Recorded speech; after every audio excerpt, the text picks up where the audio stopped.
Good afternoon. Welcome to Panland. Panland, Trinidad and Tobago Limited.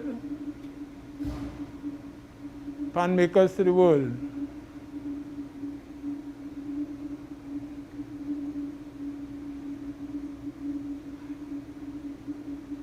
What?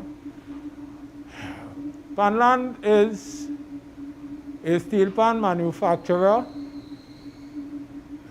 one of the largest, if not the largest, manufacturer in Trinidad and Tobago,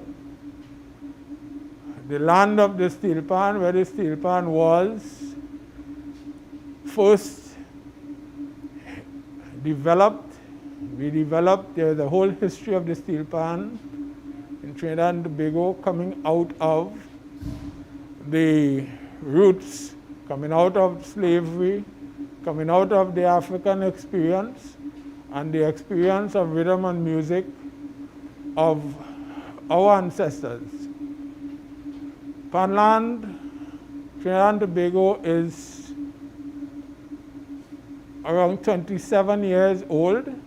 We have been in existence initially as Trinidad and Tobago Instruments Limited, and we have established in Trinidad and Tobago, or part of the establishment of a steel pan industry in Trinidad and Tobago, from which most of the steel pans in the world are exported, and where the largest bands and the most bands in the world per capita reside. Panland is situated in 𝗣𝗳𝗳𝗁, in the heart of 𝗣𝗳𝗳𝗁. 𝗣𝗳𝗳𝗁 is home to the largest, some of the largest and the best steel bands in Trinidad and Tobago, and by extension in the world.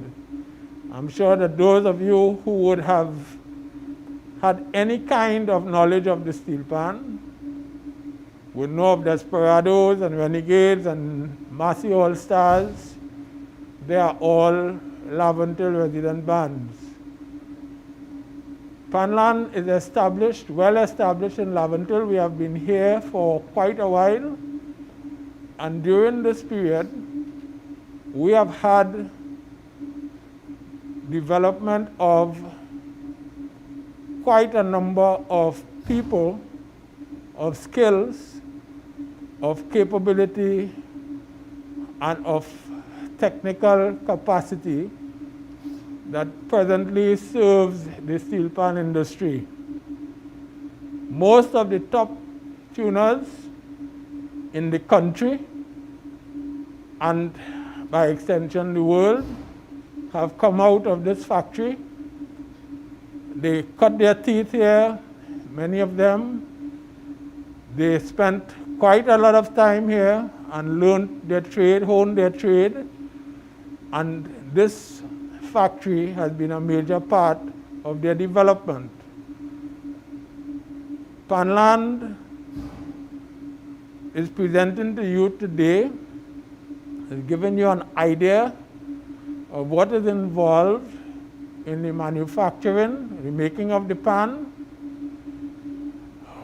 We are giving you sampling of various activities that are involved in the steel pan manufacture. And we hope that at the end of this presentation that you will be so much more informed and knowledgeable, and you will have an idea where all of this beautiful music and this beautiful sound comes from. What we're going to do this afternoon is give you short samples of the activities that are involved in the steel pan. Obviously, we cannot cover the whole manufacturing process today because this takes time. But what we're going to show, we hope that this is going to give you a real idea of what is involved in this manufacturing. We have the whole thing set up so that you can see some of the key stages, but there are things that will be missed out. And if there's any part that you fail to follow, we can explain or we can answer any questions you may have to clarify. Now, the famous statement is that the steel pan is made from an oil drum, a discarded oil drum. So, we have brought the oil drum to show you. This is a drum in which oil was stored and supplied, and we brought this drum to show you how it is made. I want to say, however, ensure that you understand that the steel pans that we make in the commercial situation, which is in this factory, are made from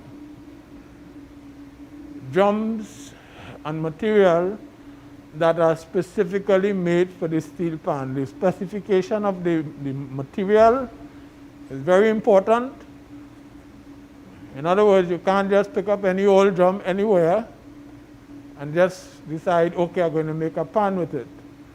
These drums that we have selected are this is one of the few drums that is available that will give you the kind of spec or the kind of steel that will produce a high quality steel pan.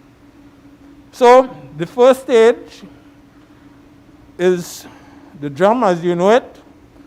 We have cleaned the surface of the drum, okay? And we have mapped the surface of the drum with concentric circles. We have drawn these circles, which are going to be used as guides for the first stage, which is the sinking activity, okay? This is going to be sunk using a hammer. You will see the pneumatic hammer being used.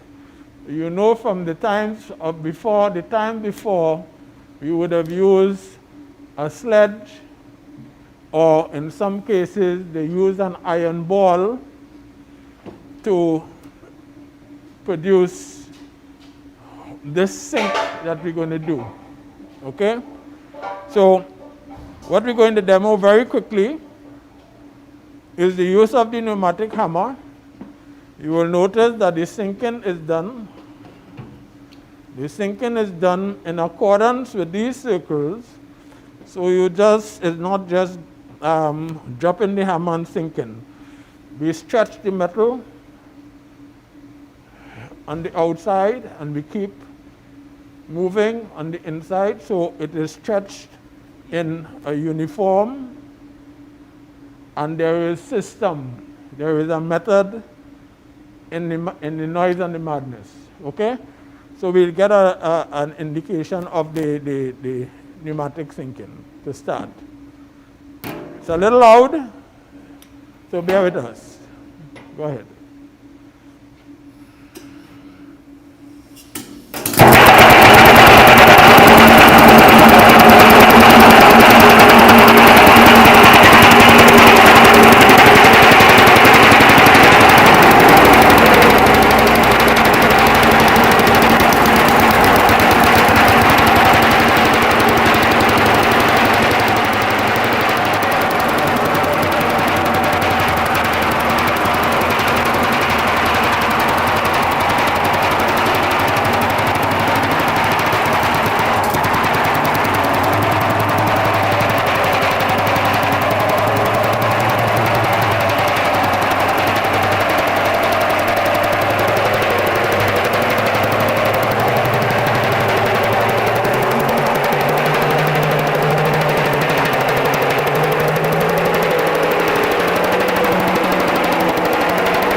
little idea of how this is done.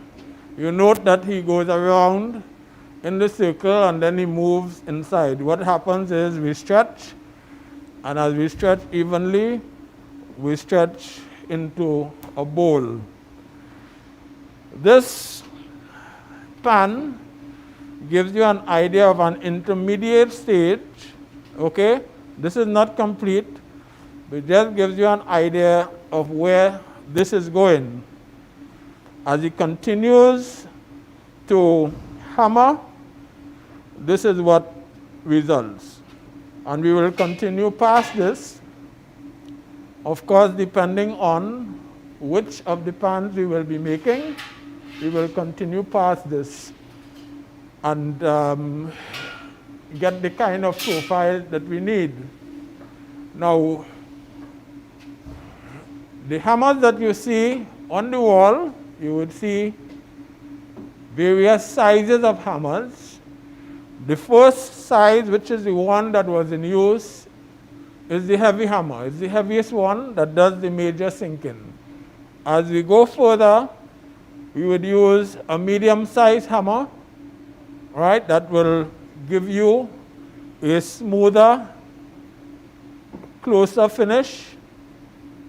And this is where we do the measurement. This is the medium hammer. Okay, and this is where we start measuring the depth and the profile of what we are sinking and where we want to go with it. Okay?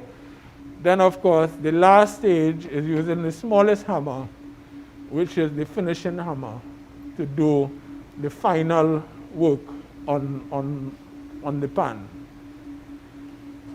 Using all of this, this is where we will end up. Sorry, template. In arriving at the note formation and the markings of the note, there are several templates that are used. The first one, of course, is this one that measures the width of the notes. This template is standard, so that when we use this, mark it. You indicate where each of the notes, in terms of the width of the notes, are going to fall. Yeah?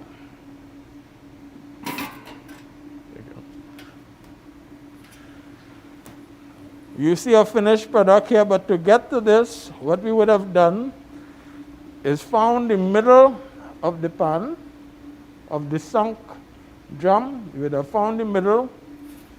We would have attached to each one of these markings to the middle the lengths of the notes of each one of these notes, because the principle is here that the larger the note, the lower the pitch. So you would notice on any steel pan a variation in the sizes of the notes because there is a variation in the pitch. So each one of these notes have or has certain dimensions which will produce what it is we're looking for in sound. This board is a chart that shows for each one of the pans that we produce, high tenor, low tenor, and we go right down to the 6 bass. Each one of the pans that we produce, each one of the notes has different dimensions. These are the lengths of the notes. So where you have on here, we have established the width using the template. We use these lengths, and we use these lengths to measure each of these notes. If we had more time, we would go through to show you how we arrive at this. But using these lines And using it, another template, we get these shapes for each of the outer notes. So these notes are specified for each of the type of pans that we do. These notes are specified on the outside. The inside notes, however, we have these templates. And these templates, which have a magnetic bottom, we place them in positions based on where they are supposed to be on the pan. We would place them in positions and using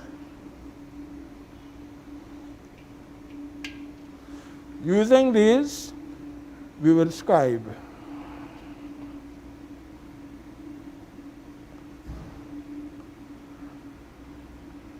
Okay?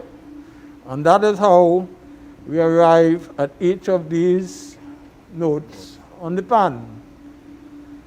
This is from practice and from our understanding and the skill of the operator, using these lines as the guide in terms of where we place these notes. After this is done, the last hammering is done with the small hammer, where we shape the notes. Okay, each one of these notes, if you look very closely, you would realize that it has what you call a little turtle back, a slight turtle back. So it is concave.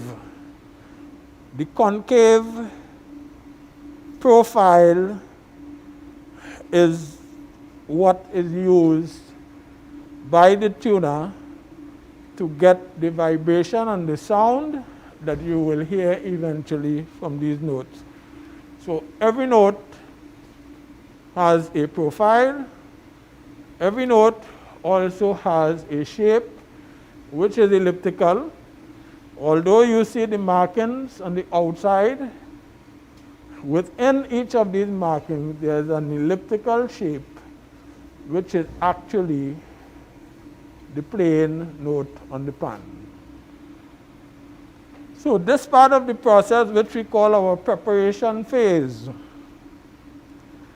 there's a lot of skill involved. You have to know what you're doing, because if we make mistakes here, then it's likely the pan will not tune, or it will not tune properly, or what you would get will be compromised quality, okay, of the instrument. So this is basically the end of this first phase. Obviously, I would have missed out some steps, but I hope you get the general idea of how we arrive at this. This pan is a tenor pan. What we call a tenor pan, it's a soprano pan in terms of the voice. It's in the highest range of the steel pan family, orchestra, and there are 29 notes on this particular pan that we have shown.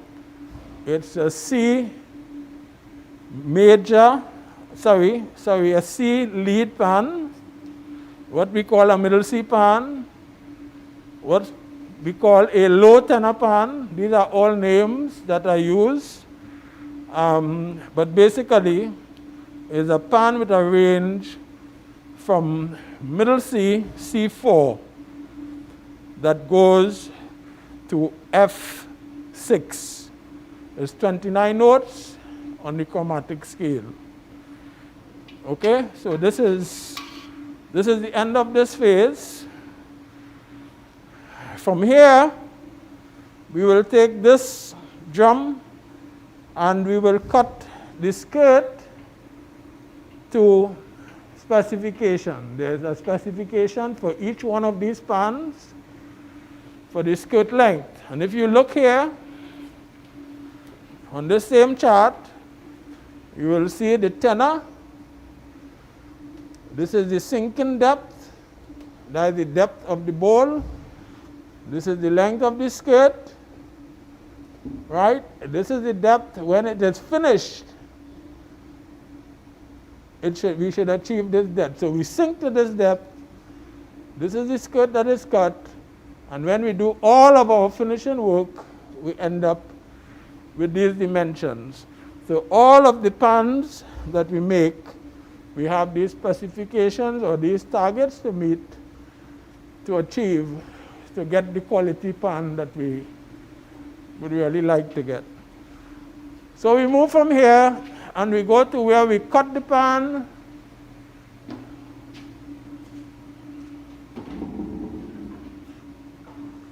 And cutting is a very straightforward, simple cutting activity. We use shears. There are measurements that we would scribe.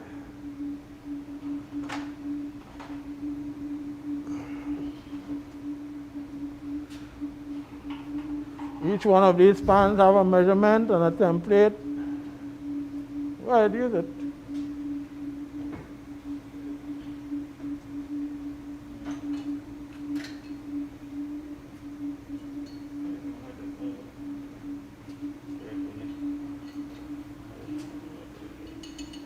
Is that right? That's it? Yeah.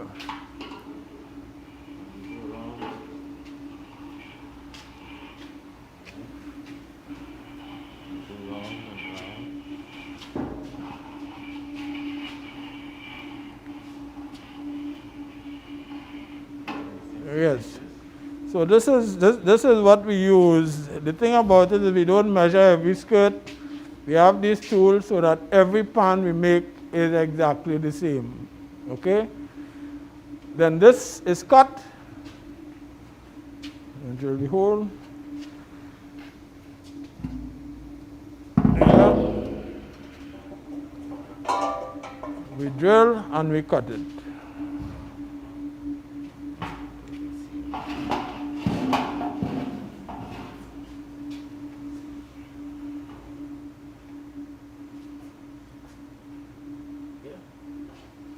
Yeah.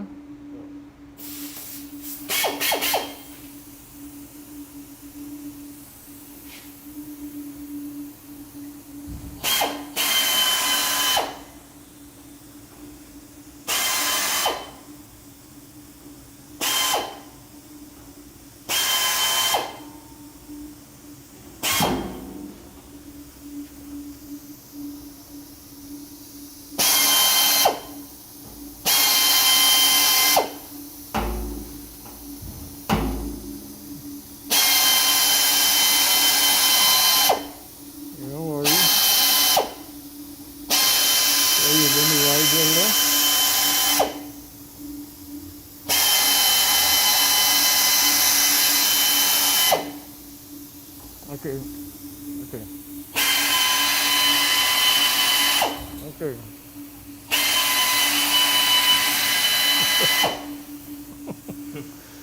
There's the air. Okay.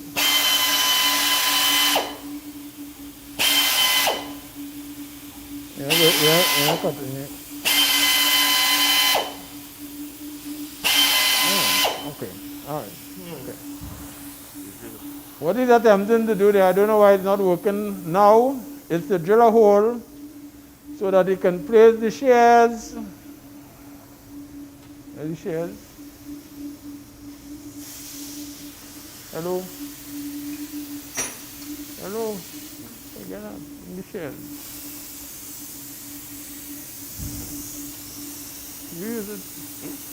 We use these shears where we'll get a clean cut along the line that we have here, okay?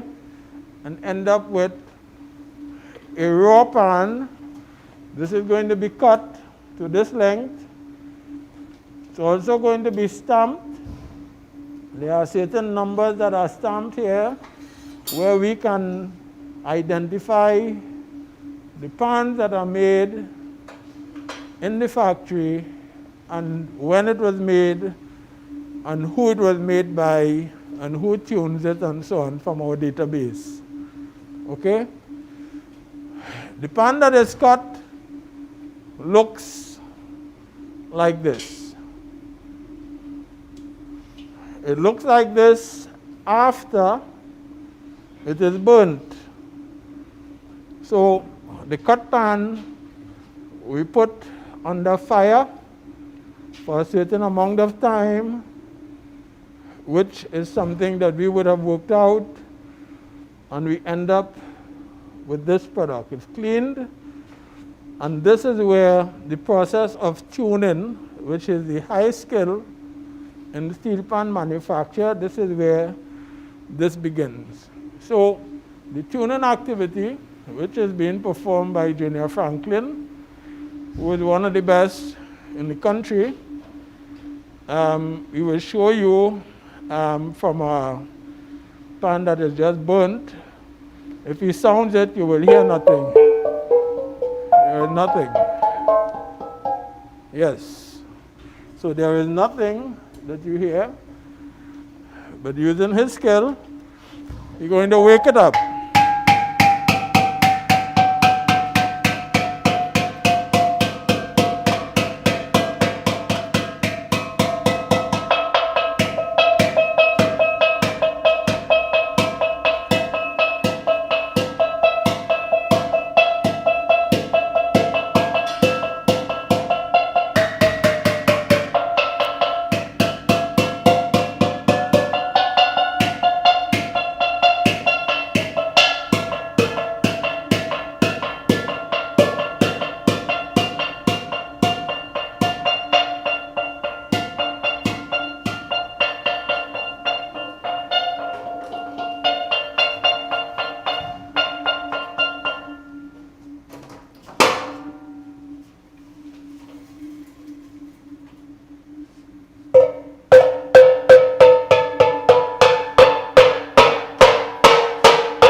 Okay, you know, good. So this process is performed on every note on the pan, and we give you an idea of what a tuned, and we call this first tuned. This is our first tuning.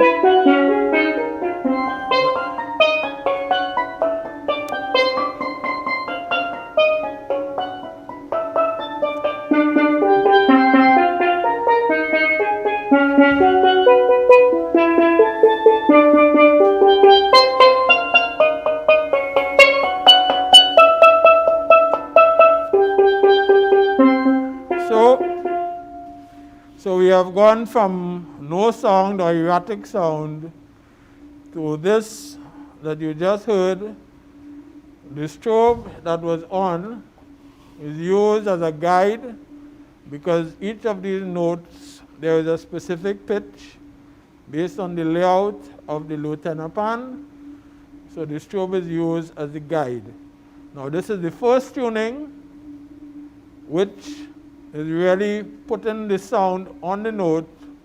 Following this tuning, we can talk about, we can see the coating that is done on the pan, and then there's the final tuning. We have to come back and do a final tuning after coating goes on. Coating can be chromed, which I think many of you would have seen, a lot of the big bands, or it can be powder coating, which is gaining more and more in popularity. It's very popular, and it is what we do in-house. The chrome activity or the chrome process is not done in-house, so we have to take this pan to a chrome factory to get it chromed. But as far as powder coating goes, we do this in-house, and we will show you our powder coating process.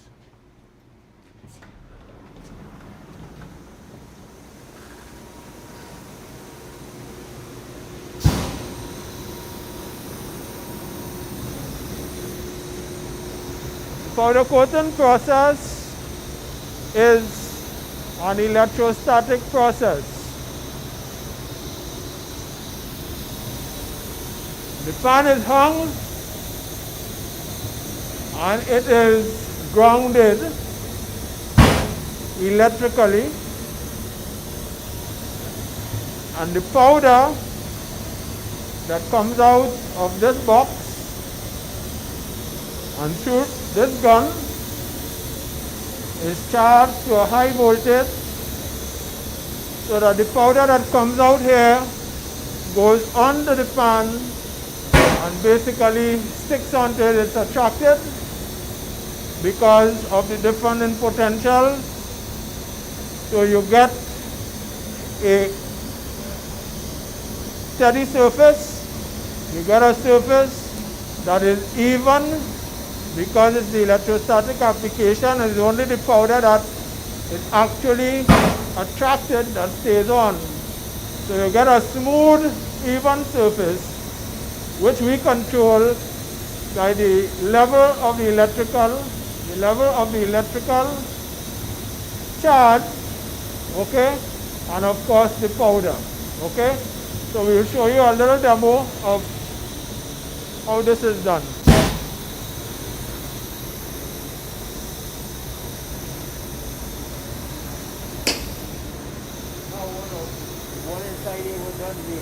Right. Yeah, you take it off. Yeah.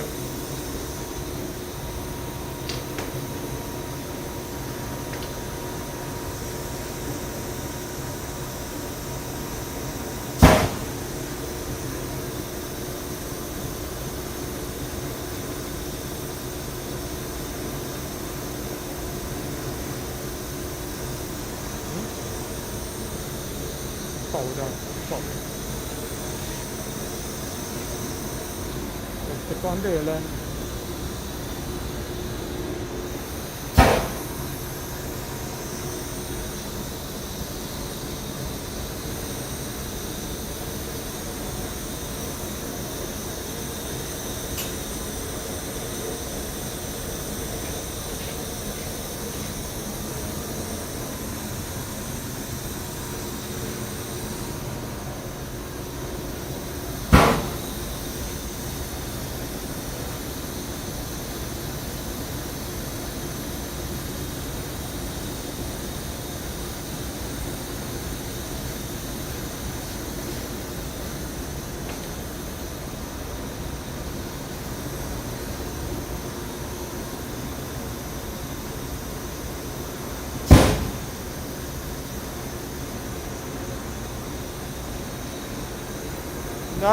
That is basically it.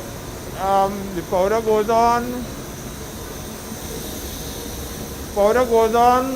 This is a silver coating that we put on. And to give you an idea of what is on here, this powder is just held by electrical charges, so it can come out easily. As the powder, it comes out. It's just held.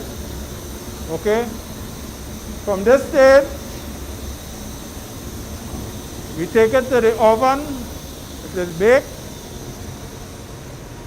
And the powder actually melts onto the pan. And we'll show you what that looks like.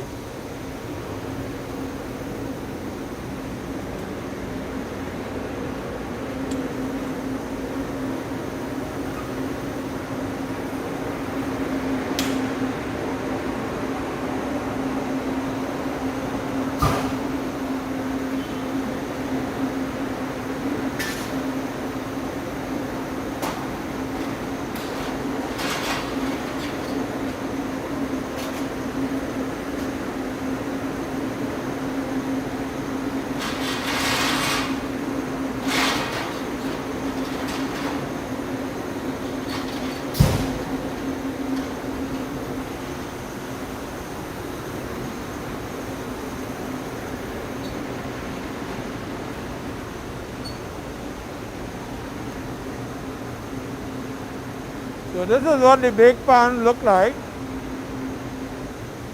Yeah. This is what the baked pan looks like. You will see that the powder has melted on it. It looks like paint. It's powder resin that has been melted. Right? No glove.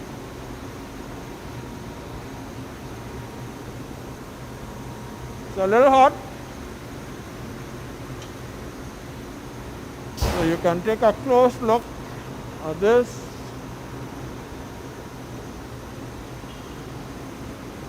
And this is what the finish of a powder coated pan looks like. Powder coating is different from paint in that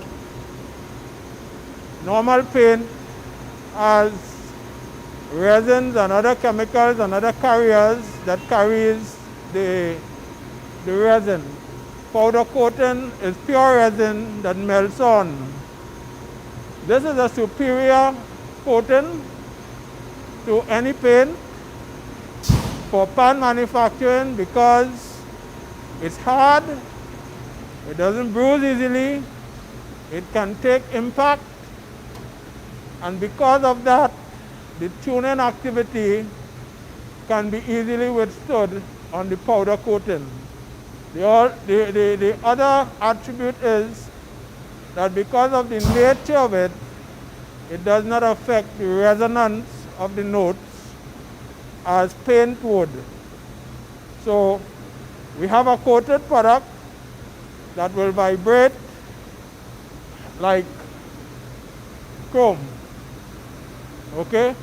Maybe there's a little difference, but it is high quality and you get the level of resonance that is required of a good quality steel pan. From here, we will take this to the final tuning stage. Okay?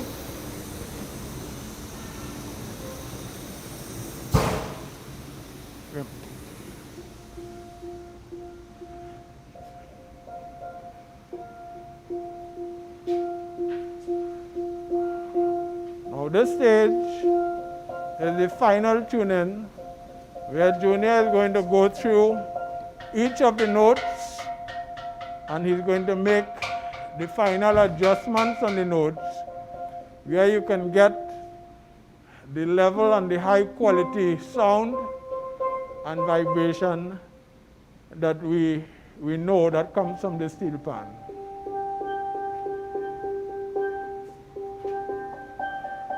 Each note is checked, each note is adjusted to bring out the best of each note.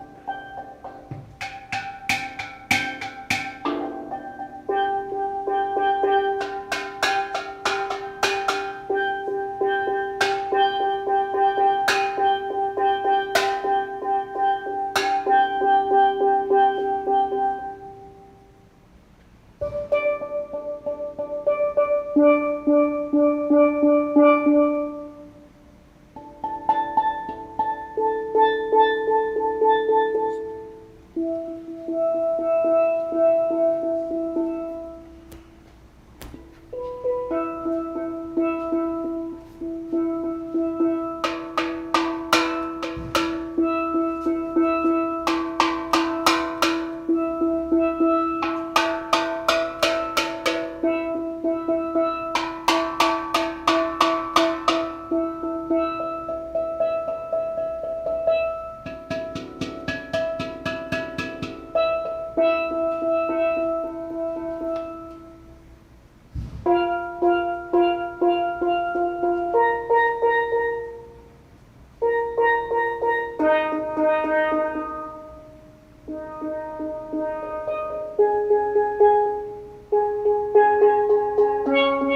that is the process, and this is the final stage. You will see markings on the pan, but this is actually done after this final tuning. As long as approval is given, everything is okay.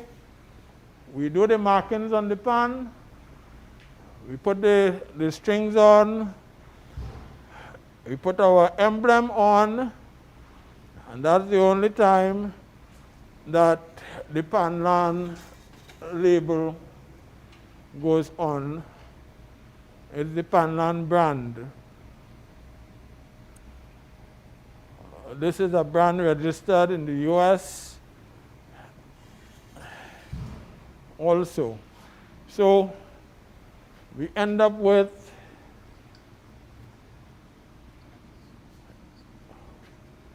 a steel pan complete. Steel pan complete. I will play the notes so that you will see, you will hear the chromatic scale.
And that is the pan that you hear in the big steel orchestras in all its wonder. This is the tenor pan. Of course, the process applies to the other voices. We have the tenor pan. We have the alto range of pans, which we call double tenor, double second pans. We have the mid-range, which I really call the tenor range. It's the guitar, cellos. You have different versions of each of these. So you have a number of different voices that arrangers use to get the effects. You have quadros, which is a 4-pan with a very large range. You have 4 cello, we have 3 cellos. We have different levels of bass, which is your next voice. We have high bass, sometimes called the tenor bass. We have 6 bass, which is fairly standard and popular. And of course, you have 9 bass, you have 12 bass, you have, there are a lot of variety of these instruments, very innovative, very creative, that have been done over the years on different steel bands use some different patterns, but we are becoming more and more standardized in terms of the steel pan. So you would find that the tenor pan is fairly standard. You ask for a C lead or a low tenor, you would get pretty much the same from any supplier. But as you go lower down, there is the variation. So this is the steel pan process. This is the process of the manufacture of the steel pan. And I hope that you have understood and that you have a good idea of what we do at Panland. Of course, I want to mention that Panland does a wide range of instruments. There's a range of miniature pans that we do for the early education and for the toy market, which are very popular, and it is one of our high production items that is shipped worldwide. Our market is the world market, as well as our local market, of course. And wherever we are called and whatever we are called to produce, we try to satisfy these markets. Yeah. Okay. So we have come to the end of this evening, and we thank all of you for viewing. We can be contacted. Our website is online. Look for Panland, panlandtt.com, and you can contact us. We have an extensive website, and you can easily contact us and get any information that you require. So we thank you, and we hope to speak with any of you anytime in the future. I want to thank the two guys who are here, Anthony Rimple and Junior Franklin. Winston Cyrus is on the outside, who did the powder coating. These are pillars of the company, and we just want to say a special thank to them for staying back and for being part of this presentation. Thank you all, and have a good evening.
That's band number 3, BP Renegades playing Hooking Me, a song by Farmer Nappy with an arrangement by Jim Stewart.